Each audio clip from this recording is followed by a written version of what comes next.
Welcome to Beneath the Wing. Just like air passing over the wing of an aircraft provides lift, the people we meet can also give us lift in life by sharing their stories of strength and success, connecting us all. Beneath the Wing explores the stories of the men and women connected with the Minnesota Air National Guard's 133rd Airlift Wing. This special series is dedicated to our airmen's first year stories. Hear from our wing's newest members, from enlisted aviators to electricians, aircraft maintainers to medics, and all jobs in between. These airmen have transformed from high school students to dedicated and involved members of the 133rd Airlift Wing family. In their own words, they'll share how they chose their military job, the connection they have with the team, and how they've changed from young civilian to American airman. I'm your host, Wing Command Chief Mark Legvold.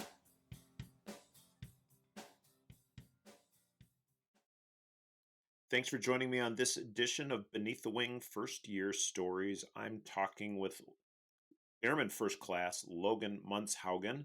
Logan is a graduate of Janesville Waldorf Pemberton High School 2021. I want to say go Cardinals, but maybe I'm wrong on that.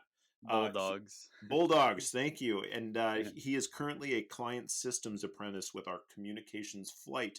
Hey, welcome, Logan, and thanks for the quick correction. Go Bulldogs. Thank you. It's great to have you on. Logan, let's start with your story here. Small town, JWP, small high school, and you ended up showing up at the Air National Guard base. How did you find us? The biggest thing was my brother.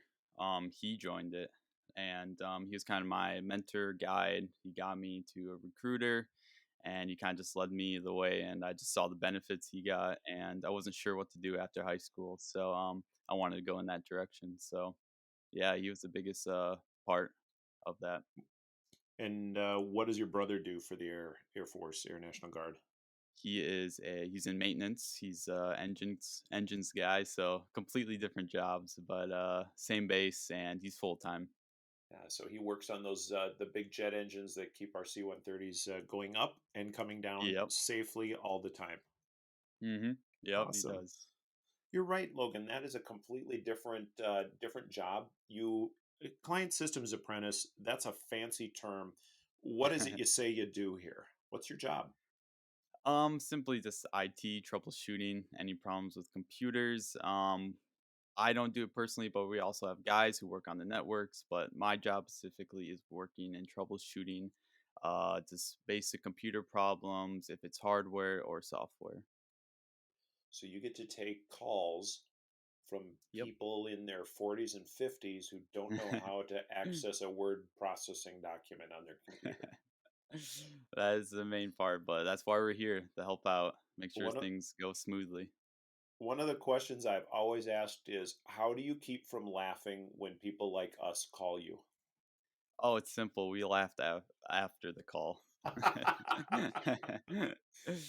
but Totally fair. but no, we kind of get used to it. I mean, we can be dumb too with simple problems, and we help each other out in the unit, and then we learn, and then we help others. Simple as that. It's a great environment. Yeah, it also sounds like you get a chance to talk to a whole lot of people across the base, right? hmm Yep, and Awesome. we even go to other places in the base if we have to pick up a computer or if we go check it out ourselves. So yeah, we get out of the office a lot, despite what seems like. Sounds like a good job. I mean, people think about I don't, the nerd herd is the loving term that we use for folks in our communications flight. But you people think of that, and people that like being in a closet with computers, not necessarily the big outgoing likes to get out Hmm. along around people. Which side of the fence are you on? I'm kind of both. I mean, I can happily stick to myself, but if you throw me in a outgoing situation environment, I am all for it. So that's why I like this job. There's moments where we can kind of be by ourselves, work on our own things, and then we have moments too where we're going out helping people, talking to people. So for me personally, it's really great, and I get to see both sides. So Yeah, yeah, it sounds like you get to balance a little bit hmm of both, and that's awesome. You know, definitely. you think computers, you think communications, and you don't necessarily think this is something we need military people doing. But Yeah. it is an important job when it comes to the what the military does, right? Hmm. Now, Definitely. I now mean, as go ahead. yeah, when you think of your average military guy, I mean, computer guy doesn't really come in there, but I mean, you need these type of people to help out. So yeah. Yeah. Now, when you joined the military, obviously you joined the military for a specific reason. What was your specific reason? Like I just said, I wasn't sure what to do, and I wanted that like foundation in my life, and just have something to be proud of that I could look back on. Be proud of that I served. And I never really thought about it, but it was always in the back of my mind. And then, when it was my senior year of high school, I was like, okay, I'm not sure. And I was just like, yeah, the military is just be good, just, get that experience, the discipline, that foundation in life. So, yeah, a lot of things that kind of contributed to that. Yeah. And you joined us in March of 2021. You didn't graduate from Janesville, Waldorf, Pemberton until the spring of that year. So a few months Yep. after you joined us, Yeah. then you graduated high school. Is that something you see a lot of people doing, or do most people wait until after they graduate? Um, feel like it's kind of both. I feel like either I just knew since my brother's in, he was like it's gonna be a while until you can get into basics, so it's better to get signed up earlier. So that's when I did, but you can see a lot of people do it right after high school or whenever. So yeah. Sure. You had to wait a little bit until you went to basic training. What did you do to get Hmm. yourself ready, both mentally and physically, for basic training? Because even people in our communications flight, you have to be physically fit and you have to be Yep. ready to go to basic. What did you do to get ready?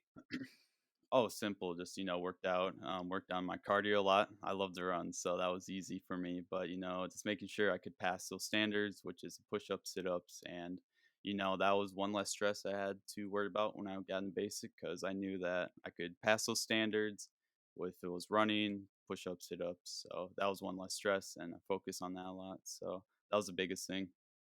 How about mentally? What did you do to get ready? Mentally, luckily, I had my brother talk about it and just how the experience is. Also, there's videos online about basic, and I watch those a lot. And I just had the mindset of I'm gonna be here 7 weeks. It's not like it's gonna be here forever. I learn, I grow from it. It's an experience. Kind of just enjoy it, even though it sucks. And then you move on, go to tech school. So that was the biggest thing. So you got through basic training. Wasn't too hard. You do the running. You were mentally prepared for that. Yep. Got along pretty well with the people in your flight. Oh yeah, definitely. They're great guys, Yeah. especially tech school, even better. So yeah. So tell us about tech school. Where did you go once you graduate from Lackland Air Force Base in San Antonio, Texas, with Hmm. 45, 50 of your closest friends, or at least people you spent all that seven Yep. weeks with? You shipped off to someplace completely different. Where did Yep. you go? We went to Biloxi, and we actually took a very long bus ride there. It was almost a day, and but you got that time to relax, be on your phone the whole time, so that was nice, especially after basic. And then yeah, we went to Biloxi, got settled in, and started tech school. What was the start of tech school like for you? Was it different than basic training? A little bit more relaxed? Definitely. Yeah. I mean, you still got your standards. You still got rules to follow. The 341s. Oh gosh, those are scary, but those are What still there. But what's a 341 for someone that's never been in the military before? it's a little piece of paper that if you never thought you'd be scared of paper, you will be. But no, it's simply just it's for discipline. If you do something bad or good, that never really happens. But they sign it off. Your drill instructor has to sign it. You have to sign it, and it's just kind of a warning. Get too many of those pulled. That's what they called it. It's gonna be a lot of trouble. But as long as you do your part, you do your thing, you shouldn't have to worry about that. I'm sure, Logan, with your stellar record of service so far, you never had any of that kind of paperwork, right? Uh, 341s. I had one, but except for that, I've been good. It's, it's kind of like a yellow card in soccer, isn't Yeah, yeah, it? exactly. For sure. It So, what wakes kind of you up things did? though. Yeah, absolutely. It kind of gets you to straighten up a little bit. Yeah, What ki- definitely. What kind of stuff did you learn in tech school? What was it like compared to your high school experience? Um, well, what they call them there wasn't drill instructors. I forget the names for the tech school ones. It was a little different. They didn't like the name, but it was kind of like the military college, but they don't like this that C word college. Hmm. But no, you did your thing. You had your own little dorm room, usually with someone else. And you went to your classes, and you kind of just relaxed. But the classes was the main thing. So yeah. And going to school to learn client systems, Hmm. that sounds, for somebody like me that was not a computer native growing up, that sounds like a lot of complex stuff, a lot of complex systems. Was it mostly in the book, or did you do a lot of hands-on, or was there a good mix of both? Good mix of both. So our first class, which was IT basics, that was a lot more of the book. It was online too at that time. It probably won't be anymore. But no, it was a lot of reading the book, just reading the stuff. It's kind of boring. But my second class, which was client systems, the actual class, it was a mix of both. So that was very good. We got hands on, so that was good. Awesome. And how long were you down in Biloxi, Mississippi? Um, I believe it was around 2 months, which for a tech school is very short. So got Not very too lucky shabby. there. Yeah. Yep. Got done with tech school, Logan. You came back to Minnesota, and Hmm. you get to spend a little bit of time back at the 133rd at our Air National Guard base, working alongside folks that have been doing this for a really long time, right? Yep. Definitely. And Yeah. what was that experience like? You obviously they didn't just throw you in and say, "Hey, you're running the help desk today, or you're going to go off and fix." Do you feel like you're still actually in an apprenticeship? Oh, definitely. I mean, with my guys there, I knew him for about a year now because I already been in. So I got back there. I'm like, it's like my family. I'm like, how's it going, guys? So we got into it, and before I even went to basic, they kind of showed me everything. So a lot of it was just they would let me try to do things on my own, but they would be there to help me and let me make sure if I was doing anything wrong and just look over me. So the guys there were really good at that, and I felt very comfortable being there, trying to learn, and yeah, definitely. People don't consider the military way of life to be something that's nurturing, but what you just described to me sounds very like a nurturing place to grow and learn. Yeah, Do you do you feel that way? definitely, especially with my unit. I mean, I can't say for other units, but um, for my job, it can be kind of scary. Your first phone call, you're not sure what to do, you're not sure what the problem will be, but knowing that you have guys there that's been there for many years, it's reassuring. And that if you have a problem, just put them on hold, ask the question, they'll let you know. You tell the customer. So, yeah, no, it's good. It's awesome. You chose to go into client systems. How do the skills you've learned through your tech school, through your current apprenticeship, Logan, how is that going to help you in the civilian world? Can you go out Oh, and get a job in client systems? definitely. I mean, majorly. I mean, I'm doing college right now, and a lot of the stuff that I'm learning um, as my job, since I'm doing networking, which is very similar. I'm like, I'm very comfortable with this. Like, there's some stuff I can still learn, but like, I'm very comfortable with the topic, computers, and all that. So definitely it helped me a lot. Now, you're currently a student at South Central Community College in Mankato, is that right? Yes. Yep. You're majoring in networking services? Yeah. So it's not exactly my job, but it's still working with computers. It's more of just the network guy, if that makes sense. Yeah, for sure. Going to a tech school and going through an apprenticeship program in the Air Force through the Air National Guard, Logan. Um, have you used some of the benefits of the training that you've had? You get college credit for what you've earned in the military. Has that transferred into South Central? Oh yeah, a little bit. I don't How have many? to do I believe the credits. So like I said, I had two classes. My first class was IT basics. I believe that was 4 credits. And then my client system, which is the main one, I believe was 18.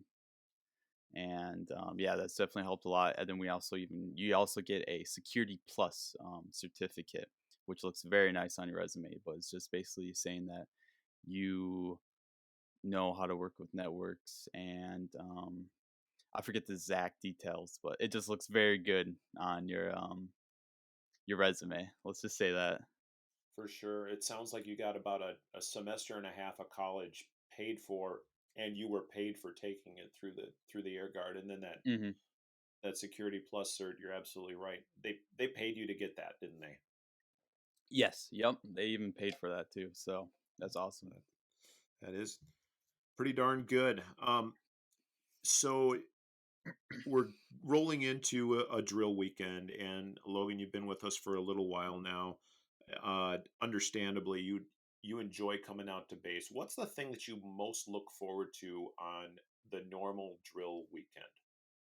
I'll just see my guys, my unit. I mean, like I said, they're like family to me now. So, we go there. We even have our inside jokes, but we go there to work, and I just love going there and helping out, and I always get that feeling of um, just something I did, for the weekend, even though if it wasn't that much, but I felt like accomplishment. I get that during the weekend, so it's awesome going up there.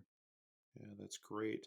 Uh, d- the folks in your military family that you get to see one weekend a month, do they all work at other jobs out in the civilian sector, or do some of them work at the base full time? It's 50-50 for my unit. We have two guys there who are there full time, and then we have one other guy who works civilian full time, and then one other guy in my unit doesn't necessarily work in client systems during the drill, but he's full time in, I believe, KM, knowledge management. Knowledge management. That's something I Yep. struggle with every day. I have to manage my knowledge as much as I possibly can. Little different meaning on that, Logan. Hey, go back to sitting in class at Janesville, Waldorf, Pemberton, and you know you've got the Friday night football game to worry about, or the next wrestling match, or you know the social life that's going on, and just the churn of being a high school student. And think about Yeah. what Logan looked like back then. How has your time in the military the last 3 years or so? How have you changed as a person since joining the Air National Guard? Oh, I think the big thing for me is the confidence. I mean, I don't want that to sound weird, but like, a lot of people don't go in the service. Graduating is a big honor for me. So, and knowing that not many people do that, it's just awesome just to be part of that and knowing that I've done something that most people haven't. So, That's absolutely a great thing that you know it changes a lot of people, and we don't get that mhm. sense of purpose, and we don't get that sense of accomplishment from you know just showing up. There's hard stuff when it comes to Yeah. joining the military and being a part of it. What's been the biggest challenge that you feel you've overcome since joining the military? I think the big thing is not being stressed over paperwork. There's a lot of it in the military, so I've gotten used to that. So that's a big thing. But no, it's just a new environment. Um, it's just um, it's just a new experience. So just getting used to that and just being a part of that is just that's probably the biggest thing too. Sure. Is there anything in the next 4 to 5 years of military service that you've committed to here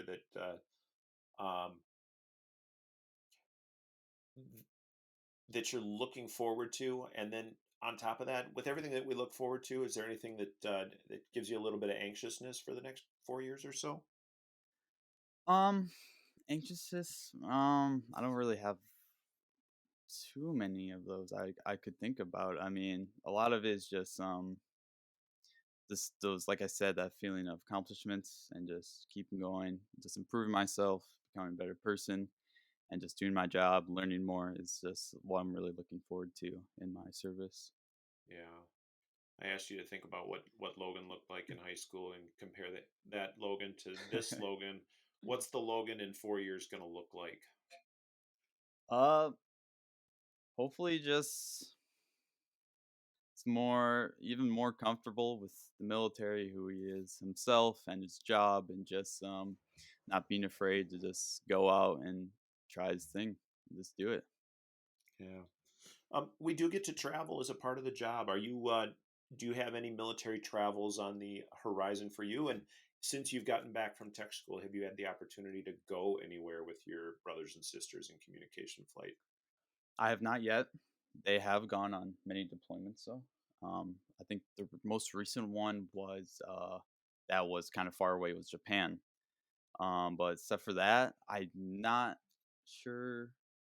I'm not involved in any of the future deployments, I believe, but I could definitely sign up if I wanted to. There's always that choice, so that's awesome. Being this flight. You get to choose whether you go. Sometimes you don't necessarily get a choice if you absolutely Yeah. have to, but Hmm. yeah, for the most part, they try hard to just take the willing volunteers. Yep. Yeah, that's awesome. Well, what does a communications person do when they do get deployed? I'm sure they talk about it in your group there. What does a deployment look like for an airman that's deployed and is a client systems apprentice or craftsman?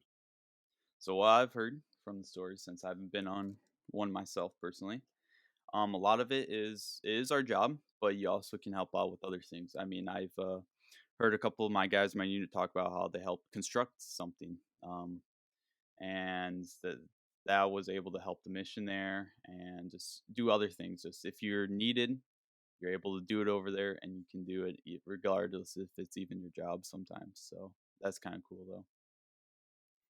Yeah, kind of being in that atmosphere of hey, we're all in this together, and everybody Hmm. pitches in and gets the job done. So now, finishing up your time at South Central, when are you going to be graduating from your college there in Mankato? And what's next for you on the civilian side, Logan? Um, so I really want to, yeah, either go networking or just do IT. It's one of those ones, whichever one presents itself better. But with the military and my second plus and my soon to be graduating from South Central, my resume will look really good, and hopefully we can get many offers out there. See, yeah, Hopefully so. Hopefully so. You spent a lot of time. You grew up in a small town. Grew up in a small town, literally in town, right? yep, yep, What was different? Lackland is a huge place. It's just a really definitely, ginormous military base in the middle of San Antonio. Um, what was it like going from that small town in Minnesota, mostly agricultural? It's a beautiful spot in the world, but there aren't a whole lot of people, and there's not a whole lot of action. And going into that yeah. kind of big city atmosphere, was that a big culture shock for you? Not necessarily. I mean, with the internet nowadays, there's nothing really shocking, but the biggest shock was our graduating class was 59 people, and that's about around the same number of how many people are in your flight. So it's a lot of people to be around. That was the biggest shock, but it wasn't too bad. Like I said, I can be a people's person, so it wasn't anything too crazy. I suppose it does help that you enjoy being around human beings, and that definitely Hmm. does get. But a different perspective for me, Logan, is the fact that hey, you got the internet, so you can learn a whole lot about that, and your Yeah, generation is so much more connected than somebody that's been around for a long time. You think that definitely. makes it easier to go down to basic training? Oh, 100%. I mean, before you really only had stories of other people who've been in about basic, but nowadays, I mean, you could go on YouTube and just like look it up and just see what it's like, and I use those videos to help me and just kind of see what it's like. So yeah, it's definitely a lot different. Yeah. It is a great way of learning, and even old dogs Hmm. like me can learn some new tricks from the YouTube on the World Wide Web. Yep. That's awesome. Oh, I've been talking with Logan Monshaugen, and he is one of our client systems apprentices. He's a graduate from Janesville Waldorf Pemberton from 2021, currently attending college while he's also serving in the Air National Guard at the 133rd Airlift Wing in Minnesota. Logan, thanks so much for joining me. Of course. Thank you. Absolutely. And if you're interested in learning more, listen to this next message.